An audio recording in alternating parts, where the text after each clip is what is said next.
Bonjour. Bonjour. Ça va bien? Oui. Un meilleur titre pour le message de ce matin, ça serait « Le danger de jouer au bon Dieu ». Vous connaissez l'expression? Est-ce qu'il y en a qui ne connaissent pas l'expression ici? Restez assis à vos places, vous allez l'entendre dans quelques instants. Alors, c'est un message que je m'adresse premièrement à moi. Et le texte de ce matin, c'est Jacques 4, chapitre 4, versets 11 à 17. C'est là que nous sommes rendus dans cet épître. Et ce matin, je vous inviterai, si vous avez vos Bibles, à tourner vers ces versets-là que nous allons considérer ensemble. Alors, je lis les versets jusqu'au verset 12, à partir du verset 11. « Ne parlez point mal les uns des autres, frères. Celui qui parle mal d'un frère ou qui juge son frère parle mal de la loi et juge la loi. Or, si tu juges la loi, tu n'es pas observateur de la loi, mais tu en es le juge, tu en es juge. Un seul est législateur et juge, c'est celui qui peut sauver et perdre. Mais toi, qui es-tu qui juge le prochain? » Ça va barder, hein? Certains chrétiens ne considèrent peut-être pas très au sérieux le verset 12 que nous venons de lire ici. Verset 12 du chapitre 4 de Jacques. Avez-vous déjà connu la douleur d'être mal jugé? Je pense que tout le monde ici a connu ça. D'être mal compris ou qu'on ait mal interprété vos motifs réels qui étaient pourtant faits de bonne foi et dans la vérité. Et vous avez été mal jugé malgré ça. Est-ce que ça a été douloureux? Est-ce que ça faisait mal? C'est un jeu dangereux de jouer au bon Dieu ou de jouer à Dieu dans la vie des autres personnes ou même dans sa propre vie. Est-ce que vous connaissez ce monsieur-là? Monsieur Racine. Il vous a fait du bien dans votre vie par des messages. Je dois vous dire qu'un jour, dans mon assemblée, il y a très très longtemps, c'était la plus grande assemblée du Québec à l'époque, peut-être même de toutes les églises évangéliques. Et puis, on était la première famille qui est venue au Seigneur dans cette église. Puis un jour, on a entendu dire qu'un grand prédicateur du nom de Gaston Racine était arrivé au Québec en 1959 et puis est venu nous donner des cours à Bethel. Nous étions étudiants à l'Institut biblique Bethel. Et quand j'ai su puis j'avais entendu quelques messages, je suis allé le trouver. J'ai dit, moi, je viens d'une assemblée où est-ce que c'est qu'il y en a qui vivent dans le péché. J'ai dit, manquez-les pas. Ménagez-les pas. Lorsque vous allez prêcher, là, donnez-leur ça. Monsieur Racine, il m'a regardé à peu près avec cet air-là. Il m'a dit, Fernand, sais-tu qu'est-ce que je vais faire quand je vais aller au Cap? Ben, je ne voulais pas nommer le nom.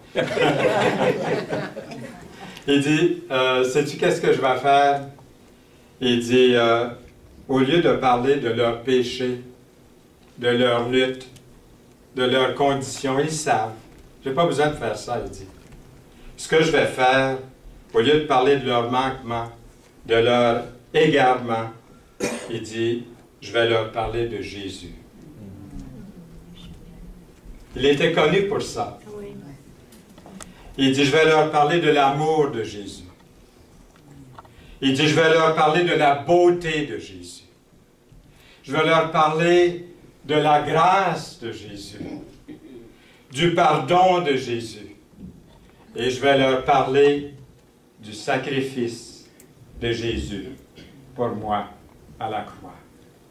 Il dit, leur cœur va être brisé. Ils vont reconnaître leurs péchés, leurs manquements, leurs fautes. Ils vont se repentir. Ceux qui ont besoin de le faire, ils vont venir à Jésus. Trouvez-vous que c'est une bonne façon? C'est merveilleux. J'ai appris. On n'apprend pas tout à l'école biblique, hein? On apprend surtout quand on sort de l'école biblique. Et ça prend toute la vie pour commencer à saisir, pas vrai? Amen. C'est un peu ça. De quelle façon sommes-nous ou êtes-vous plus enclins à jouer au bon Dieu, à jouer à Dieu dans la vie des autres? Selon le chapitre 4 de Jacques, les versets 11 à 12, ça peut arriver de deux façons principales. Premièrement, de parler mal les uns des autres. Et deuxièmement, de juger son frère ou sa sœur. Le problème, c'est de croire que c'est un jeu, que ça n'a pas beaucoup de conséquences. Et ça peut devenir amusant même, parce que ça nous fait ressentir notre supériorité sur les autres. Comme si nous étions en contrôle.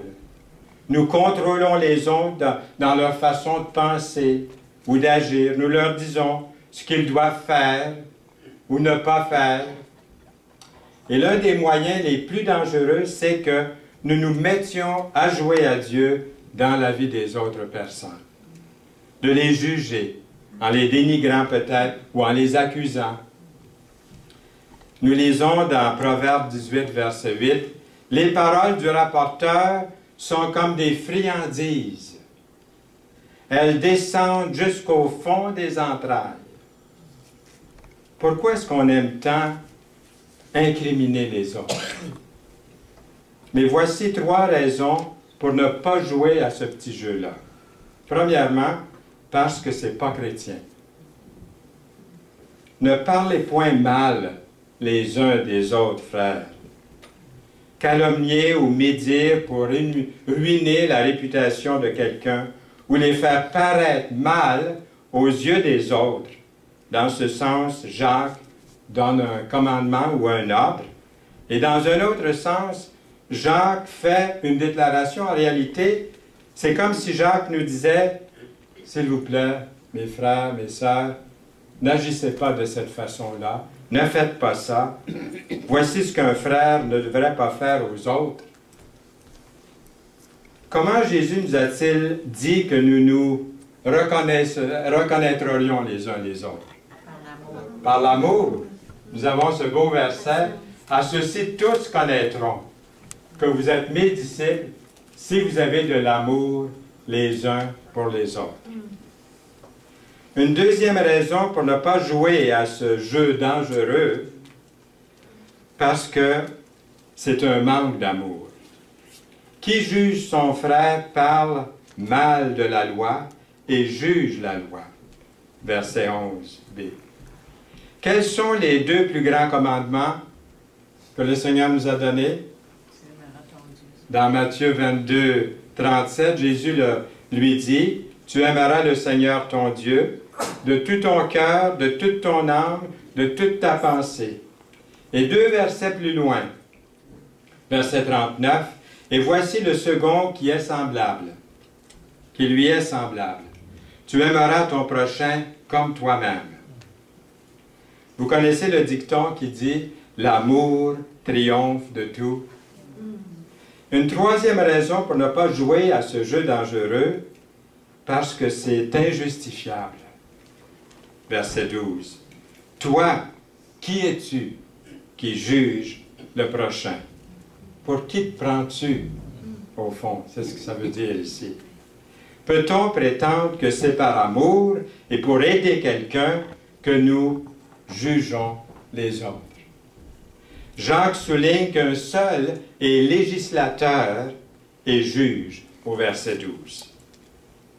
Quand nous commençons à juger les autres, nous assumons peut-être bien inconsciemment le rôle qui revient à Dieu.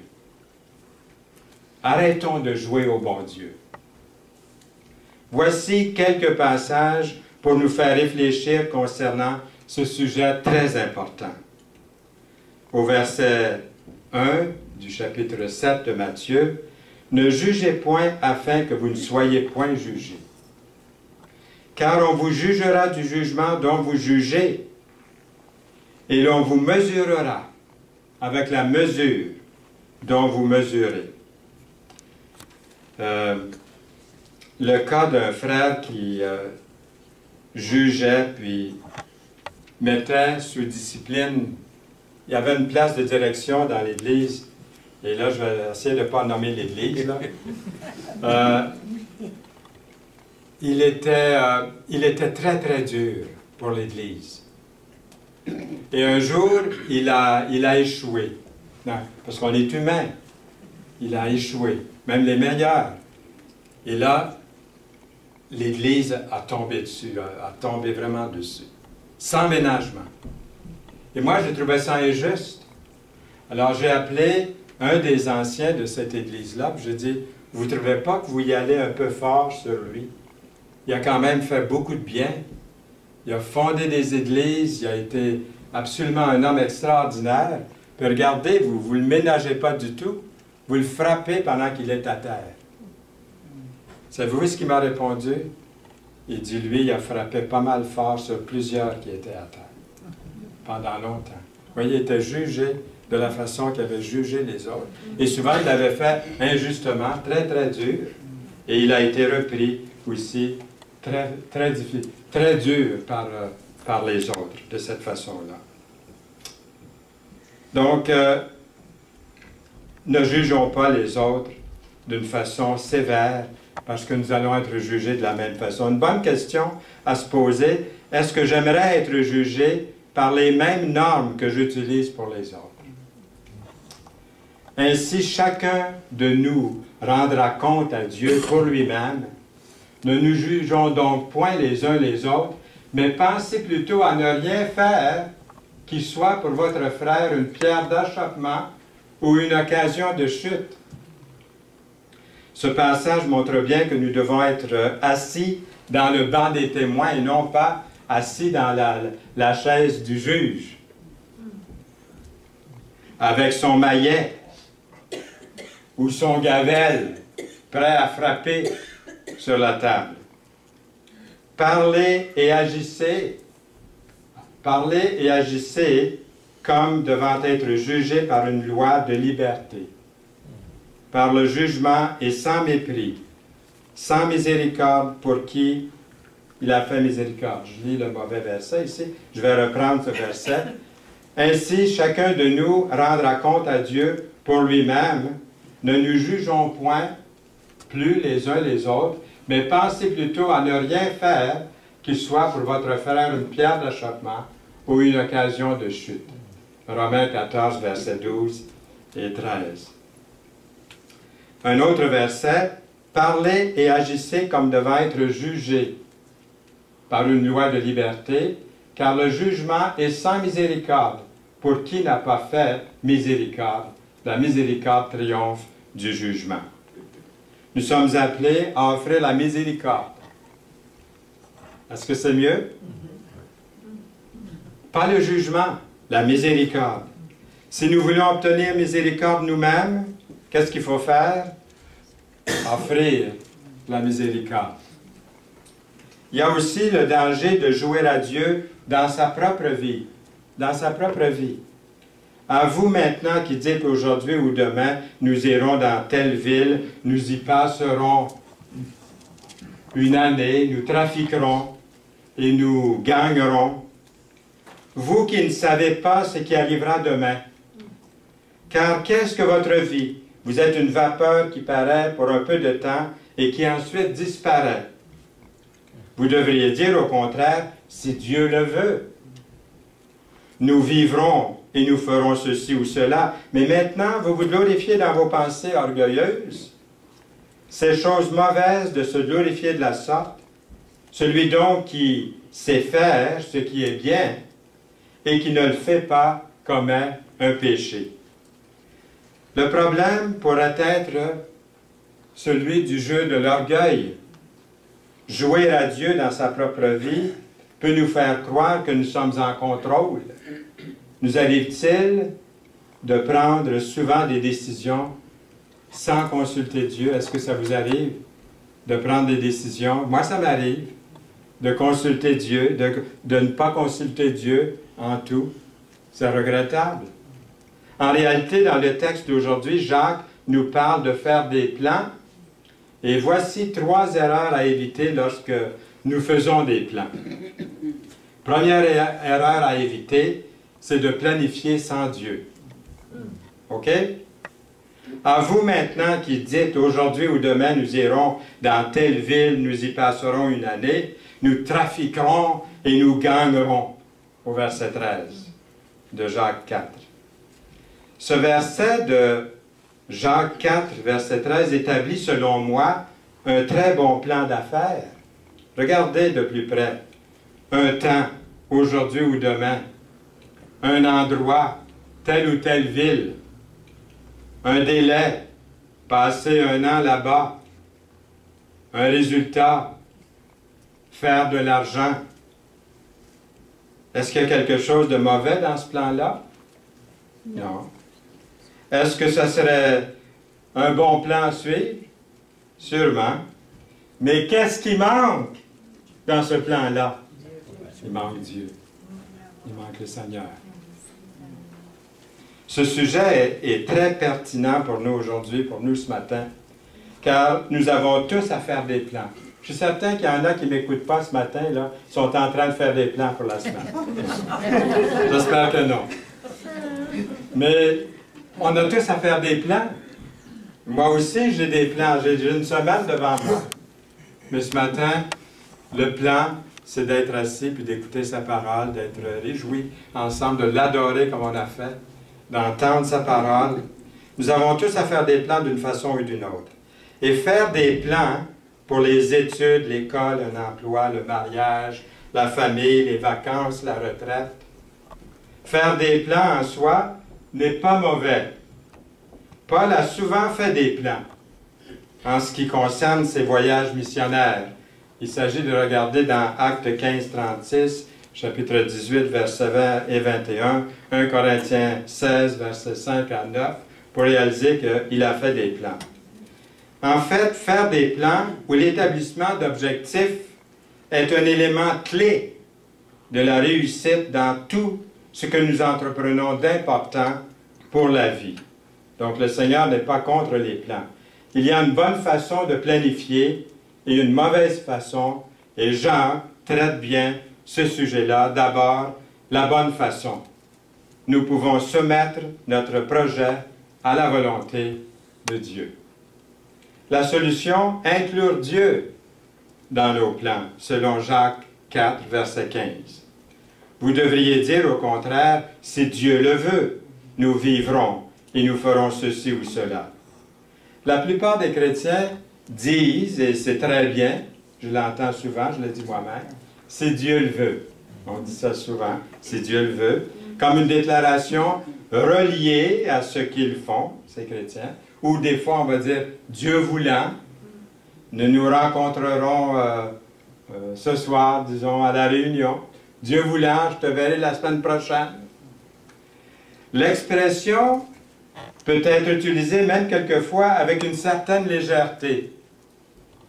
Mais il reste que ces mots-là sont bibliques. Les chrétiens des premiers siècles signaient leurs lettres. Puis à la fin de leur lettre, avec leur signature, ils signaient, ils mettaient les initiales DV, Dieu voulant. C'est ce que l'apôtre Paul a fait. Il dit, je reviendrai vers vous si Dieu le veut. Dans Acte 18, verset 21. Il dit aussi, j'espère demeurer quelque temps auprès de vous, si le Seigneur le permet. Dans 1 Corinthiens 16, verset 7. Dire si le Seigneur le permet, ça suppose quelque chose. Ça suppose quoi au fond, quand on dit ça? Dépendance. Oui, dépendant de Dieu. Que notre foi repose au moins sur 2 choses. Premièrement, que Dieu a un mot à dire dans ma vie. Même dans les choses secondaires, Dieu a un mot à dire dans votre vie, dans ma vie. Et deuxièmement, Dieu peut intervenir. Dieu peut intervenir pour mener à bien sa volonté en moi, en vous, en nous. Comment pouvons-nous inclure Dieu dans nos plans? Lorsque vous avez inclus Dieu dans vos plans, les choses se sont mises à aller beaucoup mieux que vous l'aviez prévu. J'en vois qui sourient ici parce qu'ils l'ont expérimenté, ça ne fait pas tellement longtemps, je pense. Si nous voulons vraiment que nos projets réussissent, alors nous allons premièrement rechercher à discerner la volonté de Dieu et par conséquent son plan. C'est possible car Dieu veut que nous connaissions sa volonté. Regardez, comprenez quelle est la volonté du Seigneur. Éphésiens 5, 17. Colossiens 1, 9. Nous ne cessons de prier Dieu pour vous. Nous demandons que vous soyez remplis de la connaissance de sa volonté, en toute sagesse et intelligence spirituelle. Ne vous conformez pas au siècle présent, mais soyez transformés par le renouvellement de l'intelligence, afin que vous discerniez quelle est la volonté de Dieu, ce qui est bon, agréable et parfait. 12, 2 de Romains. On comprend bien d'après tous ces versets que la bonne façon de planifier est de lui démontrer notre soumission en déposant dans une prière sincère tous nos plans entre ses mains. Dans sa parole, nous retrouvons ces plans qui nous sont clairement révélés, tandis que d'autres choses, d'autres plans, dépendent de ce qu'on pourrait appeler, de ce que j'appellerais sa volonté permise, dans des domaines où l'on a à choisir, non pas entre ce qui est bien ou mauvais, attention, mais entre ce qui est bon ou meilleur dans sa volonté. Erreur numéro 2, de présumer qu'il y aura toujours un lendemain. Je peux toujours remettre ça à la semaine prochaine ou à demain matin.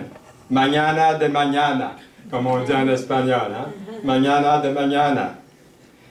Nous lisons « Vous qui ne savez pas ce qui arrivera demain » au verset 14.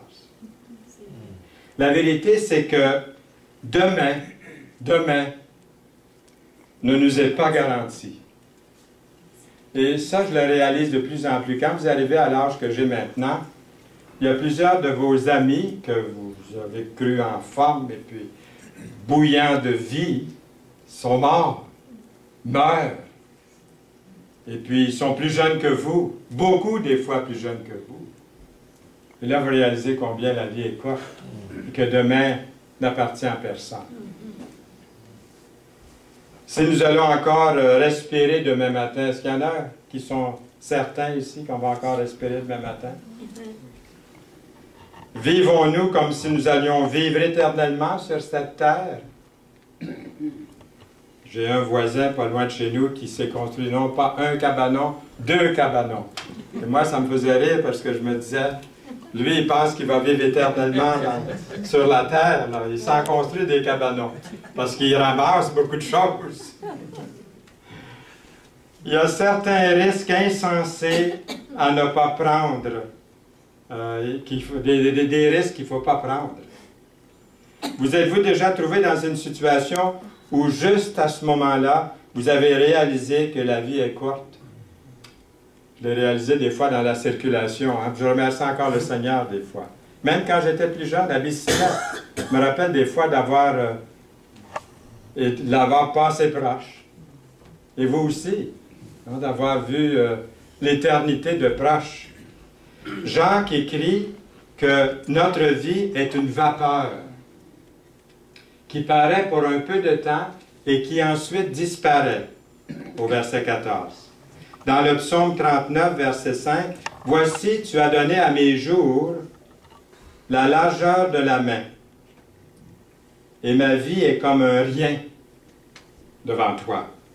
Oui, tout homme debout n'est qu'un souffle. » On écoutait Yolande et moi, on écoutait des émissions de personnes, d'hommes de Dieu, des femmes de Dieu qui ont apporté, qui ont contribué beaucoup au monde. On regardait sur Internet. Et puis, ensuite, on les voyait aujourd'hui. Ils marchaient avec des cannes, le dos rond, plus de cheveux ou peu de cheveux, et puis tout ridés, Puis je les regardais, puis je disais, quand on pense à ces gens-là qui ont fait tant de bien, ont tant contribué, mais qu'est-ce que vous voulez, on vieillit. Et ça passe vite. Ça passe très vite. Alors pendant qu'on est en vie, profitons de la vie. Servons le Seigneur du mieux qu'on peut. Soyons actifs, parce qu'on ne sait pas. On ne connaît pas demain. Nous lisons le psaume, verset suivant du psaume 39, de verset 6a. Oui, l'homme se promène comme une ombre. Et au verset plus loin, au verset 11b, oui, tout homme est un souffle. D'autres passages des Saintes Écritures décrivent notre vie comme une fleur qui se flétrit, de l'herbe, une fumée, un nuage, etc., etc. Du fait que la vie est si courte, vous ne trouvez pas que c'est important que nous fassions la volonté de Dieu et non la nôtre? Le monde passe et sa convoitise aussi, mais celui qui fait la volonté de Dieu, qu'est-ce qui arrive? Demeure éternellement. 1 Jean 2, 17. J'aime beaucoup cette petite rimette et je l'ai vue dans la famille dans la famille au but cette semaine. Une de vos petites filles qui a comme motto « Only one life will soon be passed. Only what's done for Christ will last. » Moi, je l'ai depuis l'âge de 12 ans. Aussitôt que j'ai appris à parler l'anglais, j'avais entendu cette petite rimette « Only one life will soon be passed. Only what's done for Christ will last. » Et j'ai demandé à mon épouse de l'inscrire lors de mon service funéraire, si je pars avant elle, bien qu'on puisse le mettre, même si c'est en anglais. Parce que je trouve que ça dit bien qu'est-ce que devrait être ma vie. Et n'est-ce pas aussi votre désir que soit votre vie? Est-ce que ça veut dire qu'il est faux de faire des plans pour demain? Jésus n'a-t-il pas dit que personne ne construit une maison sans avoir premièrement calculé le prix? Y a-t-il une solution? Oui, je dirais que c'est de vivre une journée à la fois pour le Seigneur. Ne vous inquiétez donc pas du lendemain, nous lisons, car le lendemain aura soin de lui-même, à chaque jour suffit sa peine. Matthieu 6, 24. Comment pouvons-nous vivre un jour à la fois? Comment faire des plans pour l'avenir tout en gardant à l'esprit de vivre un jour à la fois? Pourquoi tant s'inquiéter? Et je pense que je suis revenu sur ce sujet-là ici dans l'Assemblée, puis là ce matin je me suis dit, je vais le mettre à l'écran. Pourquoi tant s'inquiéter? 40% de nos inquiétudes n'arriveront jamais. OK? 30% sont d'anciennes décisions qui ne peuvent être changées. 12% sont des critiques qui viennent des autres, la plupart non fondées. Aimez-vous ça? 10% de nos inquiétudes sont au sujet de la santé qui s'empire à mesure que l'on s'inquiète. Pas vrai, ça? Ah oui, j'en vois qui disent oui, là. 92% de nos inquiétudes sont inutiles. 8% sont des inquiétudes légitimes que la vie nous apporte, inquiétudes auxquelles nous devons faire face. Pas beau, ça? Jésus met les disciples en garde contre le péché de l'inquiétude. Hein? Jouer au bon Dieu dans sa propre vie. La peur, l'anxiété, les tracas, les remettre aux pieds du Seigneur. C'est pas mieux, ça? Alors, vous dites, c'est plus facile à dire qu'à faire, Fernand. Je le sais, parce que je suis dans le même bateau que vous. Et quand j'ai des soucis X, c'est difficile de les déposer aux pieds du Seigneur. Mais faisons-le, je le fais, et puis tout à coup, le lendemain, je dis, ah, c'est curieux. Mais là, Seigneur, merci, je devrais dire ça en premier, parce que les soucis, je les avais déposés, mais ça m'a pris comme du temps à réaliser que je les avais pris, mes soucis, mais je les avais pris. C'est souvent par après qu'on réalise ça. Erreur numéro 3. Remettre à plus tard de faire le bien. Moi, j'aimerais vous suggérer quelque chose. Faites le bien dès maintenant, là. Dès cette réunion. Dès la fin de cette réunion. Faisons le bien. Faisons quelque chose de bien. Nous aurons l'occasion de le faire aujourd'hui même. Celui au verset 17 qui sait faire ce qui est bien et qui ne le fait pas, qu'est-ce qui arrive? Commet un péché. C'est grave. J'ai l'occasion de faire le bien, puis je ne le fais pas. C'est un péché. Vous dites, c'est pas un gros péché. Un petit péché venial, voyons donc. Un petit péché blanc, non. Pour Dieu, c'est mal, c'est mauvais.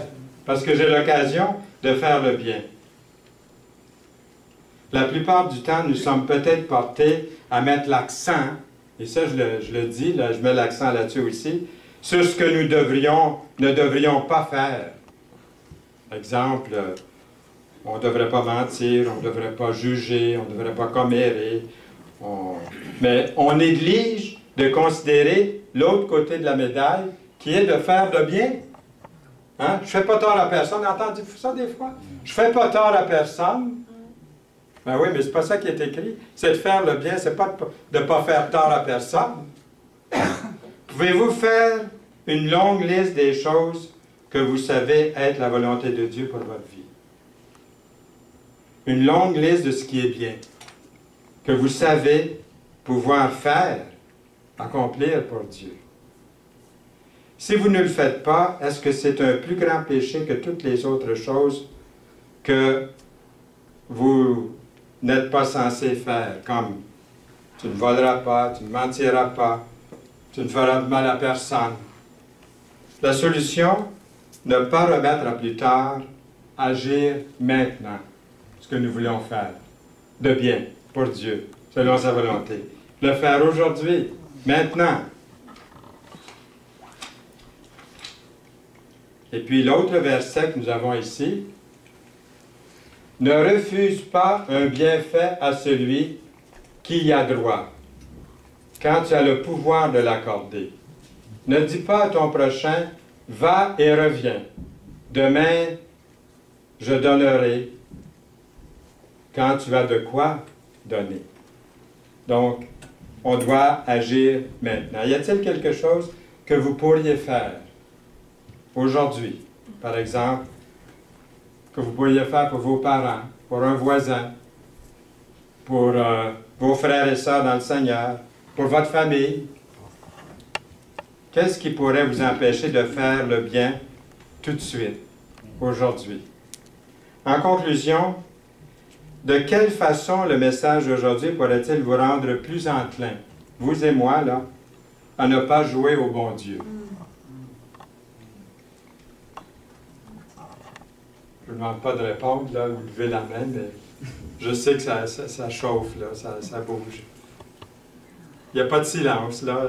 Même si j'arrête de parler, je sais que c'est comme jouer aux échecs, hein, et ça brasse en dedans.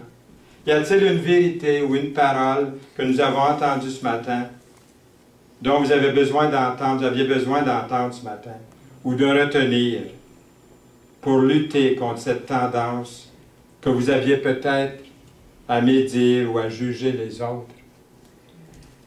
Comme jouer à Dieu en se plaçant comme juge, ou comme jouer à Dieu en mettant ses plans à exécution sans vraiment consulter Dieu.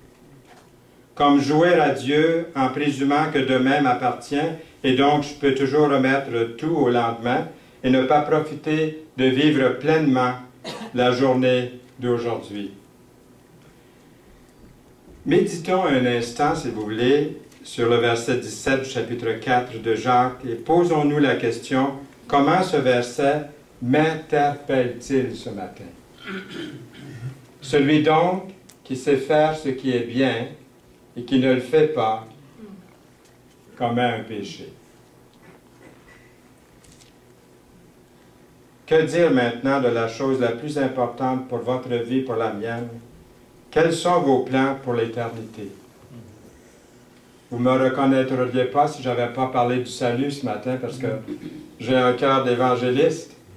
Et puis la chose la plus importante, c'est de faire des plans pour l'éternité. Se pourrait-il qu'il y ait quelqu'un ici ce matin qui n'a pas la certitude de son salut, qui a fait beaucoup de plans pour la vie présente, mais qui n'a fait aucun plan pour l'éternité, mais qui est ici ce matin dans la volonté de Dieu, justement pour entendre quelle est la volonté de Dieu pour votre vie. Regardons ce verset, qui est un verset qui est net, sans équivoque, précis, clair. Si tu confesses de ta bouche le Seigneur Jésus, et si tu crois dans ton cœur que Dieu l'a ressuscité des morts, terminez le verset à haute voix. Oui, car c'est en croyant du cœur qu'on parvient à la justice, c'est en confessant de la bouche qu'on parvient au salut, selon ce que dit l'Écriture. Quiconque croit en lui ne sera point confus. Ce beau verset. Et regardez l'autre verset dans Marc 16. Jésus leur dit, « Allez par tout le monde et prêchez la bonne nouvelle à toute la création. Celui qui croira et qui sera baptisé sera sauvé. Mais celui qui ne croira pas sera condamné. » Cet autre verset dans 2 Pierre 1, verset 5, « C'est pourquoi, frères, appliquez-vous d'autant plus à affermir votre vocation et votre élection, car en faisant cela, vous ne broncherez jamais. C'est ainsi, en effet, que l'entrée dans le royaume éternel de notre Seigneur et Sauveur Jésus-Christ vous sera largement accordée. » Nous pouvons être absolument certains d'être dans la volonté de Dieu si nous nous soumettons à la sienne dans les matières suivantes. Premièrement, dans les matières de foi, de repentance, de confession, de baptême, et que nous vivions une vie chrétienne engagée et engagée fidèlement. D'ignorer volontairement ces choses-là est pure folie en face de l'incertitude de la vie et de sa brièveté. Quelles sont certaines situations qui vous viennent à l'esprit maintenant? Quelles sont certaines des actions que vous allez prendre aujourd'hui, cette semaine, qui vont vous aider, m'aider, nous aider à faire ce qui est bien et meilleur, ce qui est bon et meilleur, et donc de nous empêcher de commettre ce péché de négligence envers les autres et envers nous-mêmes. Prions pour le courage d'agir selon la volonté de Dieu. Amen. Amen. Seigneur, merci pour l'épître de Jacques, le frère du Seigneur, qui nous a laissé ses écrits, cette exhortation qui nous fait tellement de bien dans notre vie, qui nous pique, mais qui nous blesse peut-être, mais qui, toi, Seigneur, tu penses les plaies, tu verses de l'huile de ton esprit en nous, afin que nous marchions aujourd'hui et cette semaine dans ta volonté. Et ta volonté, Seigneur, de te connaître, de t'accepter comme Sauveur et Seigneur de notre vie, la chose la plus importante pour maintenant et pour l'éternité. Merci, Seigneur Jésus. Au nom de ton Fils bien-aimé, nous te prions. Amen. Amen.